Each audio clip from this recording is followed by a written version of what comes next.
Hello, my minions. Welcome to Demented Features. I am your host, Danvers, and I am here with John Atkin. John Atkin. You're doing a fan film, a Star Trek fan film. Tell us a little bit about that. Well, the fan film is called Yorktown, A Time to Heal.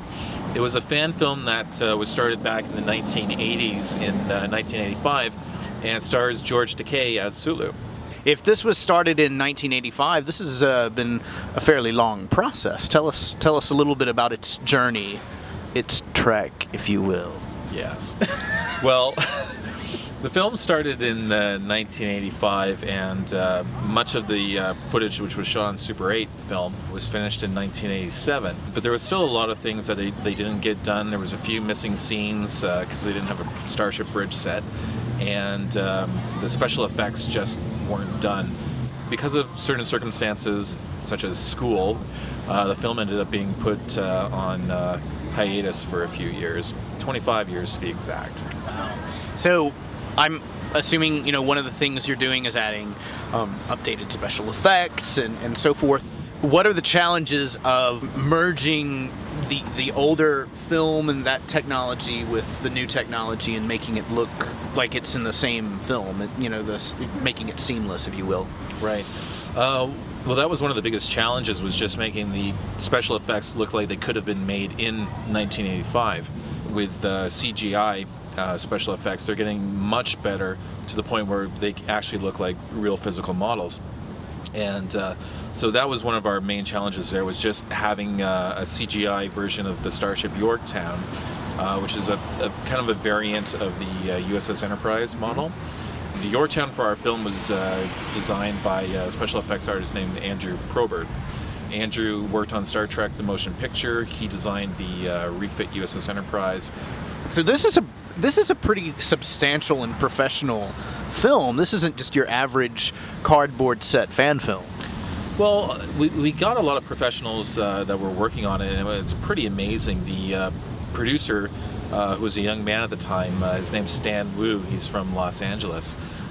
He had approached George Takei about being in the film.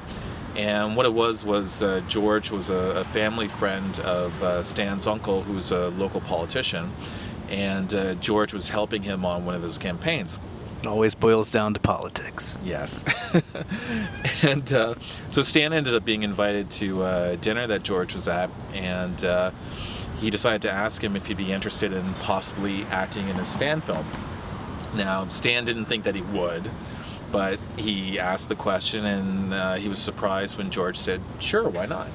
So about 3 weeks later, he went to a convention, met with George, gave him a copy of the script, and a few weeks later after that, they started filming George's scenes in a national park outside of Los Angeles. Let's go ahead and take a look at the clip, and that'll give us a feel about kind of the mood and look of this film.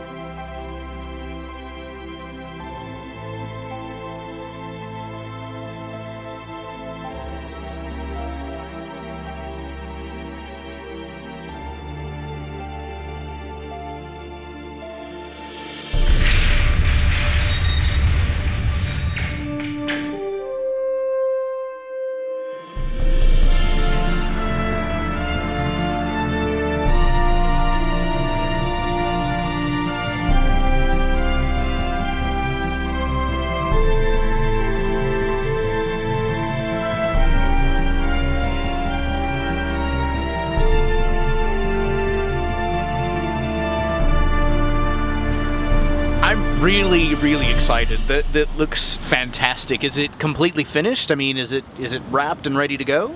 No, not yet. What you saw of the special effects was just a taste of what's to come.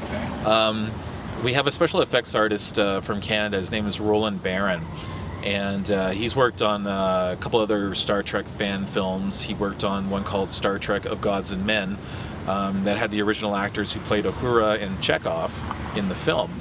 I contacted Roland after I had seen some of his work on YouTube, and I was really impressed by his CGI effects, because what he had done was he did a test film where he redid effects from Star Trek II: The Wrath of Khan, and they were seamless. They looked just like the model work from the original film.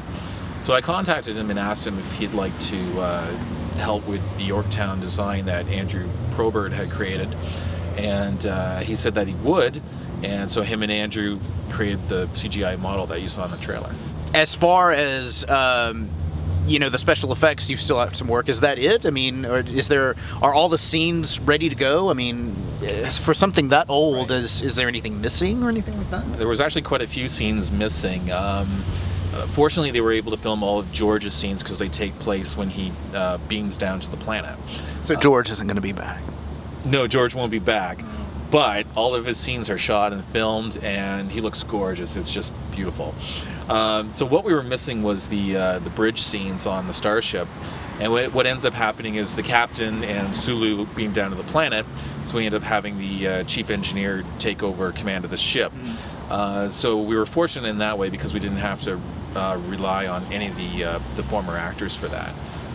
But the actors that are going to be in the bridge scenes are going to be wearing replica costumes, just like what they wore in the original fan film. Yeah.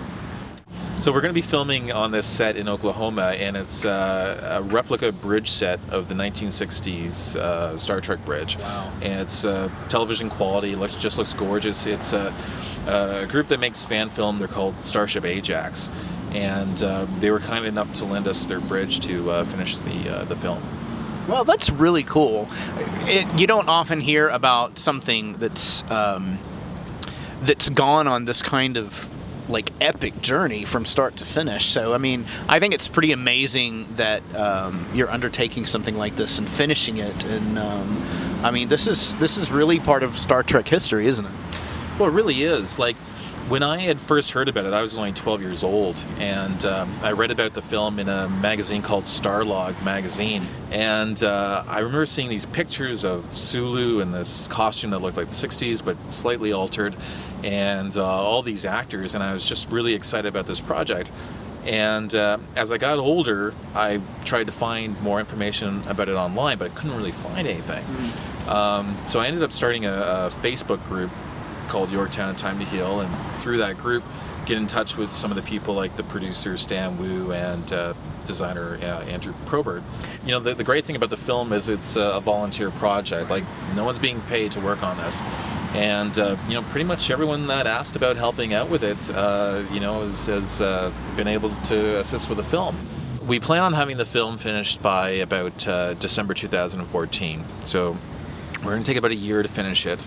The scenes that we're going to be filming in Oklahoma are going to be shot probably in about 3 months. And then after that, we've got about 72 special effects shots that we got to get done. Oh, wow. And then just working on the sound design and the music. Oh, you've been married, wedded, matrimonialized, oh yeah. Well, John Atkin, thank you so much for your time. Very excited about seeing this film, and hopefully we can have you back on and we can talk about it when it's released, and you can tell us the war stories from behind the scenes. That would be fantastic. All right then. Well, until next time, remember you can get all your convention coverage, interviews, and classic horror films right here on Demented Features. Cheers.